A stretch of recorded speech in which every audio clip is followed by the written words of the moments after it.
నమస్కారం. AB news వార్తలకు స్వాగతం. ముందుగా వార్తల్లోని ముఖ్యాంశాలు. వైజాగ్, తిరుపతి, అమరావతిని మెగా సిటీలుగా అభివృద్ధి చేస్తామన్న చంద్రబాబు. రాష్ట్రాభివృద్ధికి పట్టణాలే కేంద్ర బిందువని చంద్రబాబు ప్రకటన. వైజాగ్ ఐటీ హబ్, తిరుపతి పర్యాటక కేంద్రంగా అభివృద్ధి చేస్తామని హామీ. మెగా సిటీల ప్రణాళికతో యువతకు ఉద్యోగాలు పెరుగుతాయని వ్యాఖ్య. హైదరాబాద్ లో సీఎం రేవంత్ అధ్యక్షతన సివిల్ మిలిటరీ కాన్ఫరెన్స్. భూ సమస్యల పరిష్కారానికి సైన్యం ప్రభుత్వ సమన్వయం. విపత్తుల వేళ పరస్పర సహకారం పెంచాలని సీఎం సూచన. రాష్ట్ర భద్రతపై పూర్తి కట్టుబాటుతో తెలంగాణ ప్రభుత్వం ఉందని వ్యాఖ్య. కేసీఆర్ పాలనలోనే సంక్షేమం బాగుండేదన్న మాచాపూర్ వాసులు. పెన్షన్లు, రైతు బంధుపై గ్రామస్తుల ఆవేదన. కాంగ్రెస్ హామీలు అమలు కాలేదని గ్రామ చావడిలో విమర్శలు. ప్రజల తరపున పోరాటం కొనసాగిస్తారన్న హరీష్ రావు.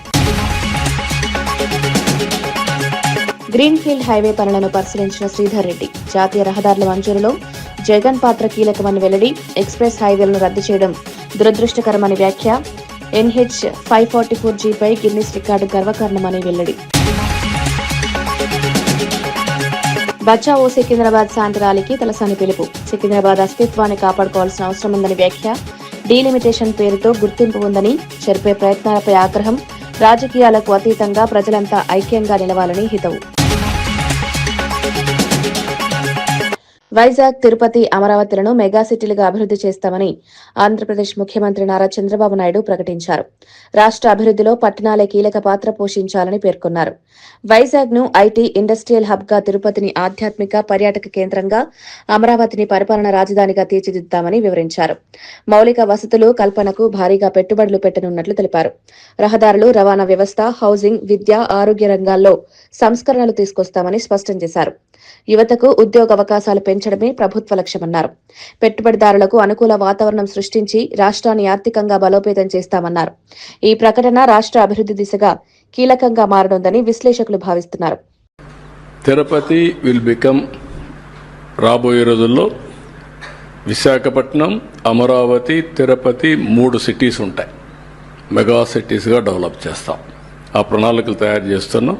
అవన్నీ కూడా హైదరాబాద్ కమాండ్ కంట్రోల్ సెంటర్లో ముఖ్యమంత్రి రేవంత్ రెడ్డి అధ్యక్షతన సివిల్ మిలిటరీ లైజర్ కాన్ఫరెన్స్ జరిగింది. ఈ సమావేశానికి ప్రభుత్వ ప్రధాన కార్యదర్శి Ramakrishna Rao, major general Ajay Mishra, DGP Shivadhar Reddy, రాష్ట్ర ప్రభుత్వం, భారత సైన్యానికి చెందిన ఉన్నతాధికారులు హాజరయ్యారు. తెలంగాణ ప్రభుత్వం, భారత సైన్యం మధ్య ఉన్న భూ సమస్యలు, పరిపాలనా అంశాలపై విస్తృతంగా చర్చించారు. పెండింగ్లో ఉన్న సమస్యలను సత్వర పరిష్కారానికి సమన్వయంతో పనిచేయాలని నిర్ణయించారు. విపత్తుల సమయంలో పరస్పర సహకారం మరింత బలోపేతం చేయాలని సీఎం సూచించారు.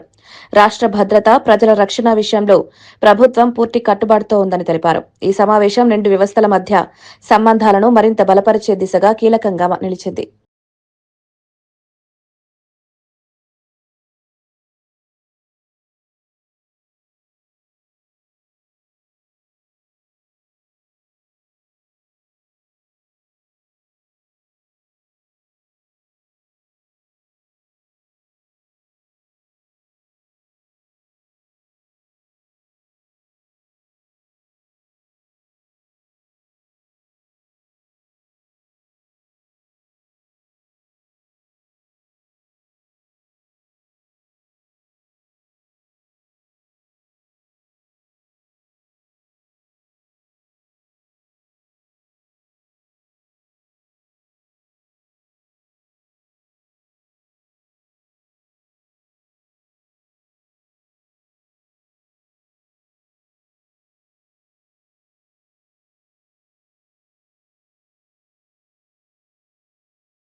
ఎన్టీవీ ఛానల్లో వాటా దక్కించుకునేందుకు రాజకీయ ప్రయత్నాలు జరుగుతున్నాయని ఎమ్మెల్సీ తీన్మార్ మల్లన్న సంచలన ఆరోపణలు చేశారు. ఇటీవల బీఆర్ఎస్ నుంచి బయటకు వచ్చిన ఓ నాయకురాలికి ఎన్టీవీలో వాటా కావాలన్నదే ఈ పరిణామాల వెనుక కారణమని తెలిపారు.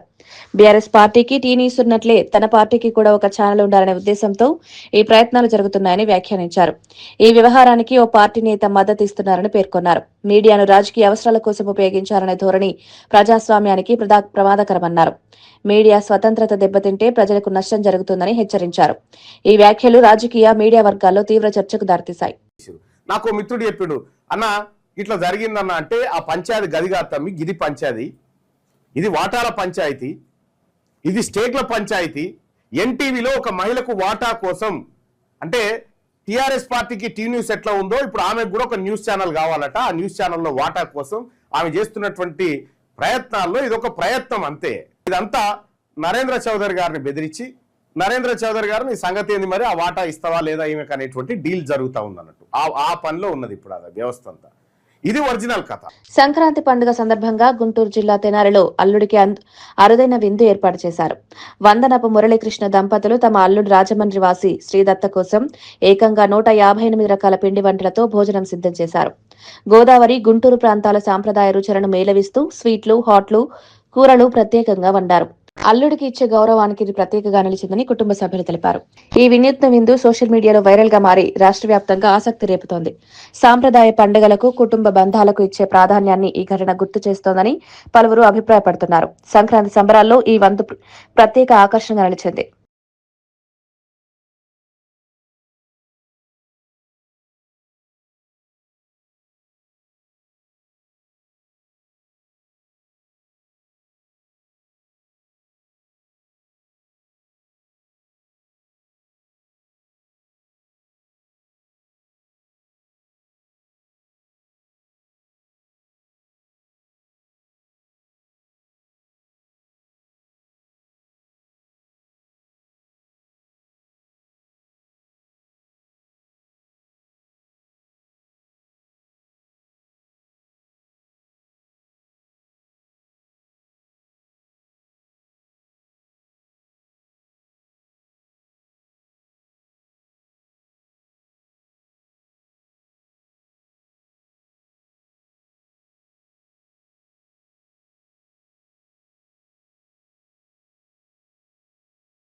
సిద్దిపేట రూరల్ మండలం మాచాపూర్ గ్రామ చావడిలో మాజీ మంత్రి హరీష్ రావు గ్రామ పెద్దలతో ఆత్మీయంగా ముచ్చటించారు. ఈ సందర్భంగా గ్రామస్తులు తమ సమస్యలను ఆయన ఎదుట వెళ్లగక్కారు. పెన్షన్లు పెరగలేదని, కొత్త పెన్షన్లు మంజూరు కావడం లేదని ఆవేదన వ్యక్తం చేశారు. రైతు బంధు తగ్గిపోయిందని, రుణమాఫీ సగమే అమలైందన్నారు.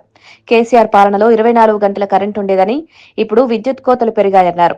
కాంగ్రెస్ ప్రభుత్వం అధికారంలోకి వచ్చి ఏడాది గడిచినా ఇచ్చిన హామీలు నెరవేర్చలేదని విమర్శించారు. హరీష్ రావు గ్రామస్తుల మాటలు శ్రద్ధగా విని ప్రజల తరపున పోరాటం కొనసాగిస్తామని భరోసా ఇచ్చారు. కొద్దిగా ఉంటాయి కానీ మొత్తం అయితే మనది 5-6 రోజులే పోలేదు, కానీ పోతుంది ఏడో. కానీ ఇంకా తీరేదేమో అంటారు కదా, మొగసొమ్ము పాడేది వాళ్ళకి మంది పడుతుంది. మొగసొమ్ము 2 మీటర్లు పడవ ఆడుతున్నారు అన్ని. ఈ బోర్ల సంగతి అయితే చెప్పు సార్, బోర్లు ఒక్కటి చెప్పినా ఈ నెలలో టెండర్ అవుతుంది, మీకు ఒక నెల లోపల పంచాలు చెప్పిస్తా. ఒకటే నెల మొన్న కలెక్టర్ గారు మీటింగ్ పెట్టి మాట్లాడినా ఒక నెల లోపల పంచాలు చెప్పిస్తా. వాడు ఎవరికైతే ఉన్నాయే కొత్తలు పెడుతుంది వాడు కొత్త కేసీఆర్ ఉండగా 65 ఏళ్ళకి తీసి 57 ఏళ్ళకి పింఛన్ చేసినప్పుడు ఇప్పుడు కొంతమంది భర్త చచ్చిపోయిన వాళ్ళకి ఇస్తలేడు, వయసు మళ్ళిన వాళ్ళకి ఇస్తలేడు. అప్పుడు బీడీలకు కూడా చేసే వాళ్ళకి కూడా ఇచ్చిండు కేసీఆర్. ఇప్పుడు ఈయన వచ్చిన 2 ఏళ్ల మీద ఒక నెలల ఒక్క పింఛన్ ఇస్తాడు.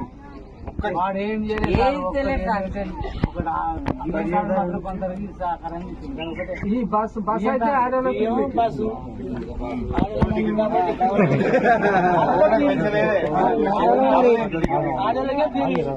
ఫ్రీ అని మొగలకు డబ్బులు, భర్తకు ఫ్రీ మొగలికి 2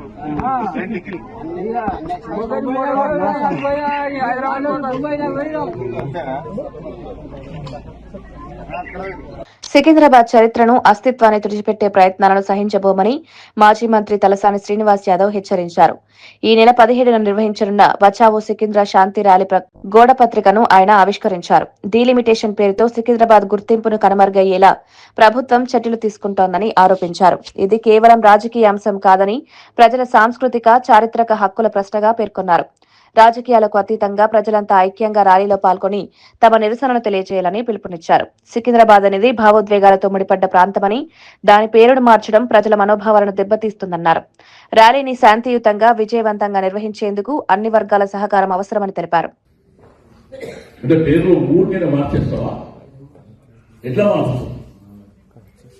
సికింద్రాబాద్ ప్రజలంటే అంత అమాయకంగా ఉన్నారా? ఆ విషయం మొన్న లీ ప్యాలెస్ లో జరిగినప్పుడు నేను గట్టిగా మాట్లాడితే బేగంపేటలో, అమీర్పేటలో నా మీద పోలీస్ కేసు పెట్టింది. మీరు ఇవాళ పేపర్లో చూసిండొచ్చు. అంటే నేను ముఖ్యమంత్రి గారిని వాళ్ళ గదిలో మాట్లాడినా. ఓకే, చట్టపరంగా, న్యాయపరంగా నేను ఎదుర్కొంటాను, నాకేం అభ్యంతరం లేదు. నేను పోలీసులకు కూడా, డీజీపీ గారికి, పోలీస్ కమిషనర్కు ఈ సందర్భంగా తెలియజేస్తున్నా, నేను ఒక మాట మాట్లాడితే నా మీద కేసులు పెడితే రేపటి నుంచి ఈ ప్రభుత్వంలో ఉన్నటువంటి మంత్రులు కావచ్చు, ముఖ్యమంత్రి కావచ్చు, వాళ్ళు కూడా మాట్లాడితే మీరు ఆ కేసు పెట్టలేదనుకో, మేమే అప్పుడు కమిషనరేట్, పోలీస్ స్టేషన్ ఆ రోజు కూడా మేము అక్కడికి వస్తాం, కంప్లైంట్ ఇస్తాం. ఎందుకంటే న్యాయం, చట్టం అనేది అందరికీ సమానం. మనం ఒక్క మాట మాట్లాడితే ఈ 2 ఏళ్లలో ఎన్ని పూర్తి మాటలు మాట్లాడేదో మనం చూడలేదా? సరే, సంతోషం, కేసు పెట్టిండ్రు. ఇక మీద కూడా మరి మీ ప్రభుత్వంలో ఉన్న వాళ్ళు మాట్లాడినప్పుడు మీరు కేసు పెట్టకపోతే అప్పుడు చట్టపరంగా, న్యాయపరంగా, ధర్మపరంగా ఎట్లా పోరాటం చేయాలో మాకు కూడా. కోనసీమలోని ఐలాండ్ పోలవరం గ్రామంలో సంక్రాంతి సందర్భంగా 6 తరాల అపూర్వ కుటుంబ సమ్మేళనం జరిగింది. ఆయుర్వేద వైద్యులు ఆకొండి రామమూర్తి కుటుంబ ఆధ్వర్యంలో దేశ, విదేశాల నుంచి సుమారు 200 మంది కుటుంబ సభ్యులు హాజరయ్యారు. 90 ఏళ్ల వృద్ధుల నుంచి 9 నెలల పసికంది వరకు అందరూ ఒకచోట చేరి పండుగను ఘనంగా జరుపుకున్నారు. భోగి పళ్ళు, బొమ్మల కొలువు, సాంప్రదాయ ఆటలు, పాటలతో గ్రామం పండుగ వాతావరణంతో కలకలలాడింది. ఆకొండి, మధునా పంతుల, అల్లంరాజు వంశీల ఈ కలయిక తెలుగు కుటుంబ వ్యవస్థకు నిలువెత్తు ఉదాహరణగా నిలిచింది. మారుతున్న కాలంలో కూడా కుటుంబ బంధాల విలువలను ఈ సంఘటన గుర్తు చేస్తోందని గ్రామస్తులు తెలిపారు. సంక్రాంతి పండుగ అసలైన అర్థాన్ని ఈ కలయిక ప్రతిబింబించింది. కుటుంబం అనేది చెప్పడం కోసం ఈ యొక్క సమ్మేళనాన్ని ఏర్పాటు చేసుకున్నాం. అటువంటి మంచి సమ్మేళనంలో మా బంధువర్గం సుమారుగా 200 మంది చక్కగా ఈ సంక్రాంతిని మనలో ఉన్నటువంటి ఐకమత్యానికి, బంధు ప్రేమకి ఉండాలి, మమతానురాగాలు ఇలాగే ఉండాలని చెప్పడానికి ఒక మంచి ఉదాహరణగా ఈ కార్యక్రమాన్ని 3వ తరం చెందినటువంటి పిల్లలు అత్యంత వైభవితంగా జరిపారు. వారందరూ ఈ కామేశ్వరి వీరికి ఇలవేలుపు. ఆ కామేశ్వరి దేవ కృపతో ఈ యొక్క సంతానం దినదిన అభిప్రాయం అందాలని చెప్పి మనసారా కోరుకుంటున్నాం.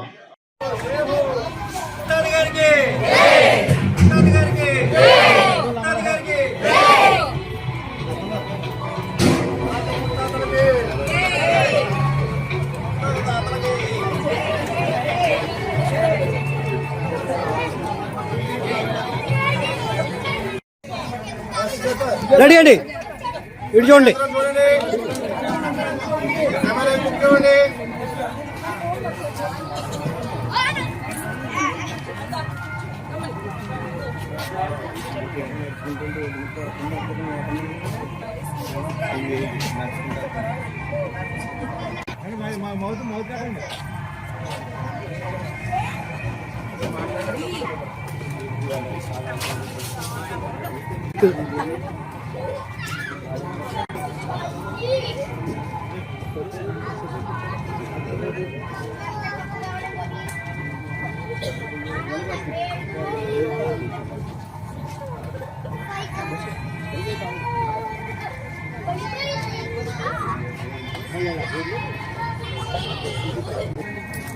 నారావారిపల్లెలో సంక్రాంతి పండుగను పురస్కరించుకుని ముఖ్యమంత్రి నారా చంద్రబాబు నాయుడు కుటుంబ సభ్యులతో కలిసి గ్రామ దేవతలు దొడ్డి గంగమ్మ, నాగాలమ్మకు ప్రత్యేక పూజలు నిర్వహించారు. అంతకుముందు టీటీడీ ఈవో అనిల్ కుమార్ సింఘాల్ స్వామివారి ప్రసాదం చిత్రపటాన్ని అందించారు. వేద పండితులు ఆశీర్వచనాలు చేశారు. అనంతరం సీఎం తన తల్లిదండ్రులు ఖర్జూర నాయుడు, అమ్మన్నమ్మ సమాధుల వద్ద కుటుంబంతో కలిసి నివాళులర్పించారు. ఇంటి ఆవరణలో ఎన్టీఆర్, బసవతారకం విగ్రహాలకు పూలమాలలు వేసి గౌరవం తెలిపారు. ఈ సందర్భంగా జిల్లాలోని వివిధ ప్రాంతాల నుంచి వచ్చిన ప్రజల సమస్యలను విన్నవించుకున్నారు. వారి అర్జీలను స్వీకరించిన సీఎం పరిష్కారానికి అధికారులను ఆదేశించారు. ఈ కార్యక్రమం గ్రామంలో విశేష ప్రాధాన్యం సంతరించుకుంది.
కృష్ణా జిల్లాలో సంక్రాంతి ముసుగులో కోడి పందాలు, ప్యాకాటలు విచ్చలవిడిగా జరుగుతున్నాయని వైసీపీ తీవ్ర ఆరోపణలు చేసింది. బాపులపాడు మండలం వేలేరు గ్రామంలో కోడి పందాల బరిలో ఇరు వర్గాల మధ్య ఘర్షణలు చోటు చేసుకున్నాయని తెలిపింది. ఈ గొడవలతో సామాన్య ప్రజలు భయభ్రాంతులకు గురయ్యారని పేర్కొంది. కోడి పందాల బరిలో మద్యం అమ్మకాలు జరుగుతున్నా పోలీసులు పట్టించుకోవడం లేదని విమర్శించింది. సంక్రాంతి సంబరాల ముసుగులో రాష్ట్రాన్ని క్యాసినోలా మార్చారని ప్రభుత్వంపై ఆరోపణలు గుప్పించింది. శాంతి భద్రతలు దెబ్బతినే పరిస్థితులు ఏర్పడుతున్నాయని వెంటనే కఠిన చర్యలు తీసుకోవాలని డిమాండ్ చేసింది.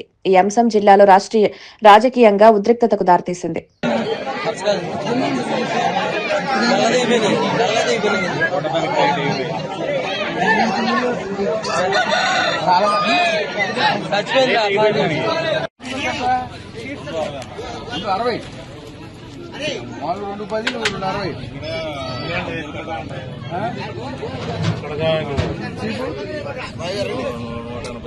$180 మామూలుగా రేట్ ఎంత ఉంది?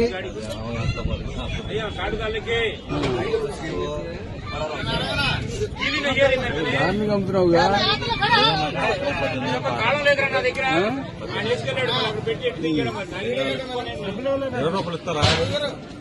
అయ్యో ఇప్పుడు నువ్వు తెచ్చుకుని అమ్ముకున్నావు విడిగా, అది వేరే వాళ్ళు అమ్ముతున్నావు నువ్వు. ఎవరిది ఆ సతీష్ దా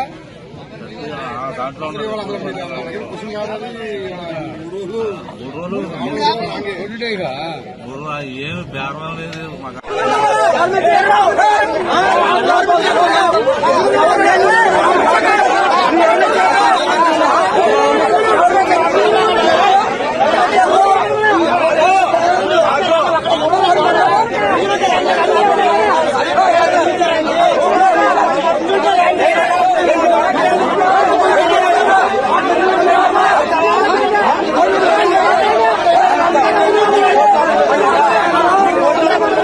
సికింద్రాబాద్ పరేడ్ గ్రౌండ్స్ లో కొనసాగుతున్న కైట్ ఫెస్టివల్ నగరవాసులను విశేషంగా ఆకట్టుకుంటోంది.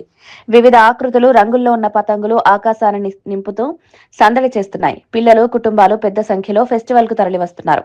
దేశ విదేశాల నుంచి వచ్చిన కైట్ ఆర్టిస్టులు ప్రత్యేక డిజైన్లతో ప్రదర్శనలిస్తున్నారు. పండుగ వాతావరణాన్ని మరింత ఉత్సాహంగా మార్చేలా సంగీత కార్యక్రమాలు, ఆహార స్టాళ్లు ఏర్పాటు చేశారు.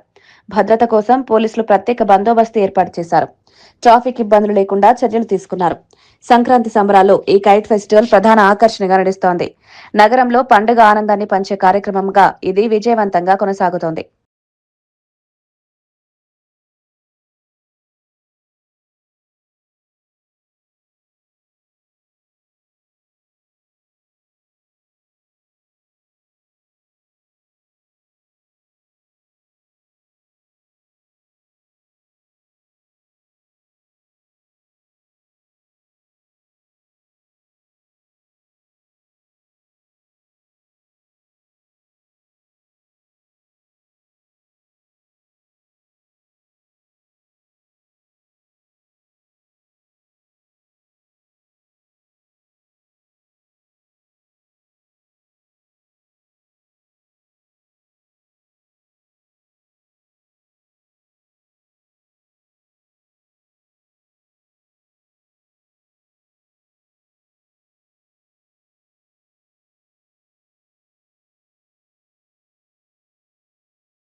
శ్రీ సత్యసాయి జిల్లాలో Bengaluru Vijayawada greenfield national highway 544G పనులను పుట్టపర్తి మాజీ ఎమ్మెల్యే దుద్దుకుంట శ్రీధర్ రెడ్డి పరిశీలించారు. ఈ సందర్భంగా మీడియాతో మాట్లాడిన ఆయన ఈ గ్రీన్ఫీల్డ్ ఎక్స్ప్రెస్ హైవే తీసుకురావడంలో మాజీ సీఎం జగన్ కీలక పాత్ర పోషించారని పేర్కొన్నారు.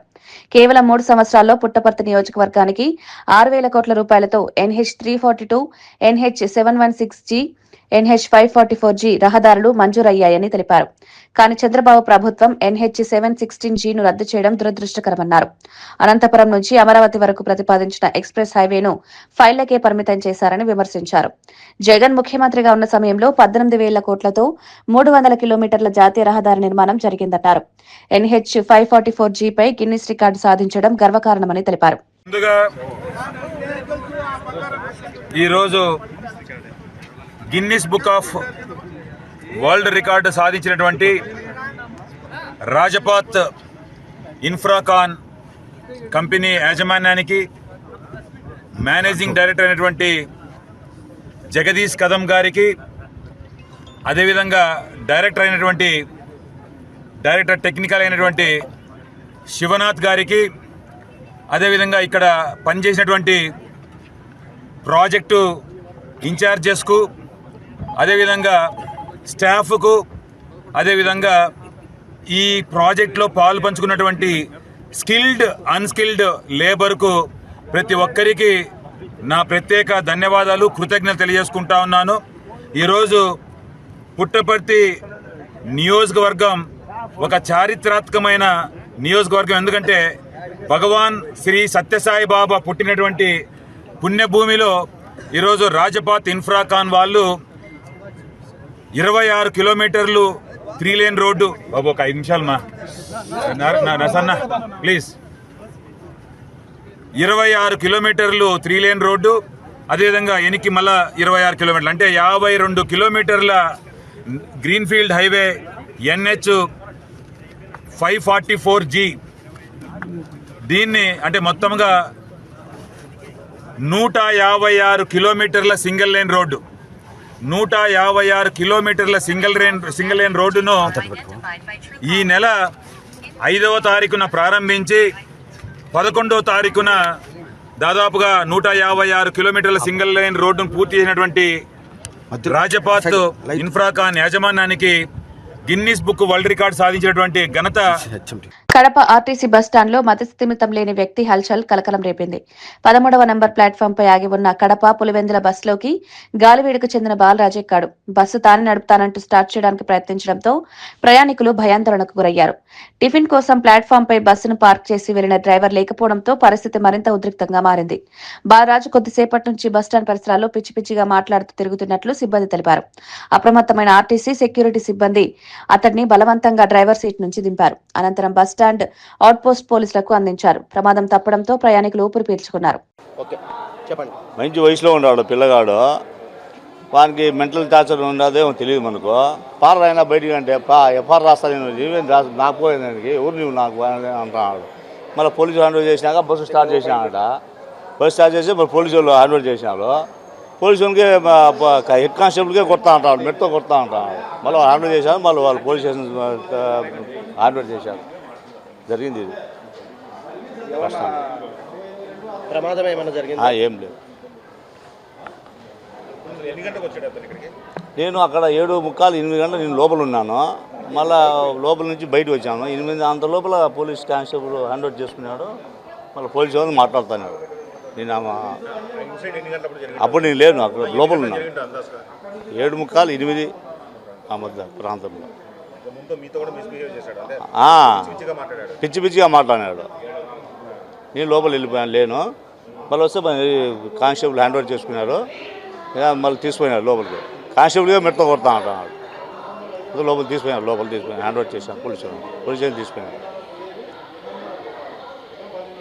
పురాణా పూల్ గుడిపై జరిగిన దాడి ఘటనపై సోషల్ మీడియాలో తీవ్ర దుమారం చెలరేగింది. ఈ ఘటనను ప్రస్తావిస్తూ కొందరు నెటిజన్లు ఘాటు వ్యాఖ్యలు చేశారు. కాంగ్రెస్ ఎంపీ అనిల్ కుమార్ పై విమర్శలు చేస్తూ పోస్టులు వైరల్ గా మారాయి. రాజకీయ ఆరోపణలు, వ్యక్తిగత వ్యాఖ్యలతో సోషల్ మీడియా వేడెక్కింది. ఈ వ్యాఖ్యలపై వివిధ వర్గాల నుంచి విభిన్న స్పందనలు వస్తున్నాయి.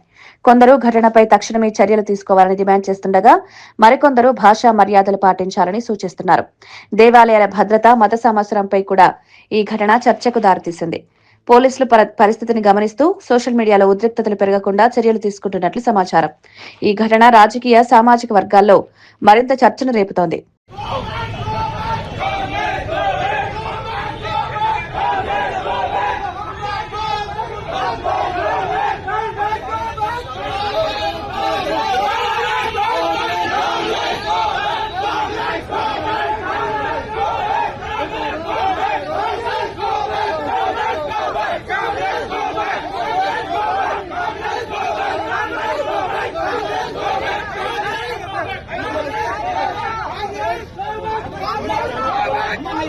వార్తలు ముగించే ముందు ముఖ్యాంశాలు మరోసారి.